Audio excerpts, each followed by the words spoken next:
We've been talking a lot about the risk that a business faces and how we must plan our audit around it. But the audit department also faces its own risks, which we must address. Audit risk is the risk that the information collected contains a material error, causing the audit team to give an incorrect opinion or statement to management. You will see the word material a lot in the CISA exam, and it simply means significant or important.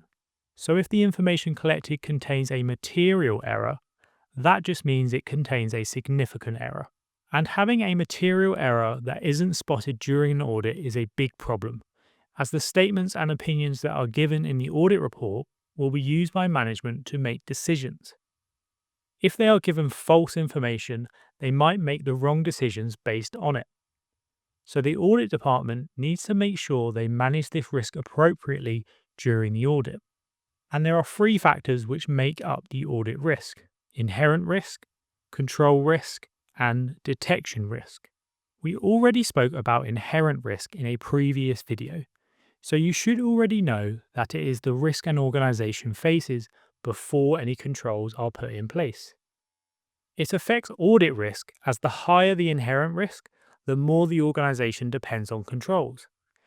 And the more the organization depends on controls, the bigger the consequences of having a material error in the audit report becomes.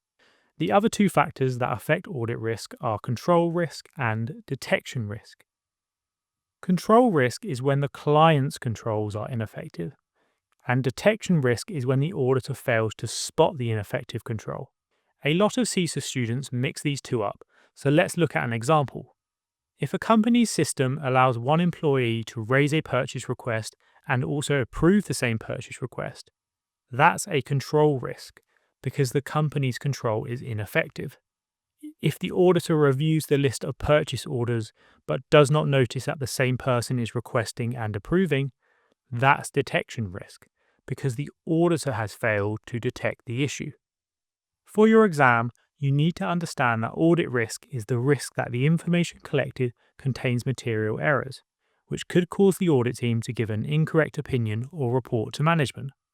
You also need to know that audit risk is made up of inherent risk, control risk, and detection risk, with inherent risk being the level of risk a company faces before any controls are put in place, control risk being the risk that the company's controls are ineffective, and that detection risk is the risk that the auditor fails to identify any issue that exists.